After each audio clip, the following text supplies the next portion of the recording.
अस्सलाम वालेकुम, मैं हूं शकील अहमद और आप देख रहे हैं न्यूज़ MX। पिछले दिनों ईरान के ज़रिए एक अस्पताल पर हमला करने की बात सामने आई थी। कुछ जो इजरायली मीडिया है, वेस्टर्न मीडिया है, उसके ज़रिए ये बताया गया कि अस्पताल को निशाना बनाया गया है, लेकिन उसके बाद ये ख़बरें सामने आई कि अस्पताल को नहीं बल्कि उसके पास वाली बिल्डिंग को जो है वो निशाना बनाया गया था और वो तबाह बर्बाद हो गई थी।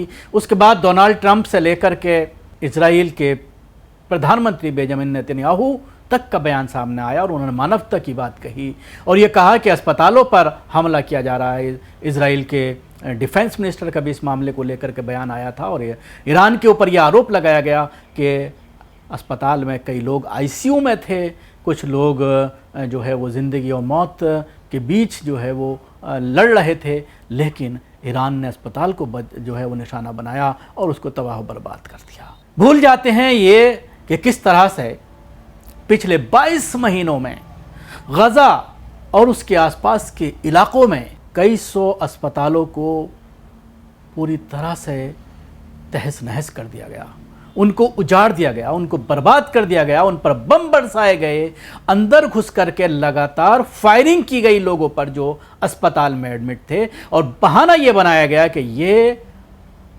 हमास के लोगों का यहाँ पर इलाज चल रहा है। बात छोड़ दीजिए आप फ़िलिस्तीन की, बात छोड़ दीजिए गज़ा की।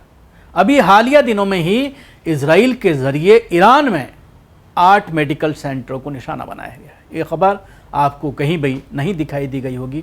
जब इजराइल के एक अस्पताल के बराबर बारी बिल्डिंग को निशाना बनाया गया था, तब हमारी भारतीय मीडिया ने भी, गोदी मीडिया ने भी बड़ा ढिंढोरा पीटा था कि ईरान अस्पतालों को निशाना बना रहा है जो मानवता के ख़िलाफ़ है। लेकिन अभी जो आंकड़े सामने आए हैं ईरान में जो हमले किए गए हैं इजराइल के ज़रिए, तो 8 मेडिकल सेंटरों को निशाना बनाया गया है। इसमें वली असर अस्पताल, मोटाहारी बन अस्पताल, खातन अस्पताल, उसके अलावा कई ऐसे हैं जो सेंटर चलाए जा रहे हैं रेड क्रॉस के ज़रिए, जहां पर ख़ास तौर से जंग के हालात में मेडिकल एड फ्राहम की जा रही है। और रेड क्रिसेंट की 16 इमारत हैं। इसके अलावा करमानशाह में फराबी अस्पताल के ICU को जानबूझकर निशाना बनाए जाने का भी आरोप लगाया गया है। ये मामला सामने आया। तो ये रेड क्रॉस जो इंटरनेशनल सोसाइटी है, एक इंटरनेशनल एजेंसी है, ये उसके आंकड़े हैं।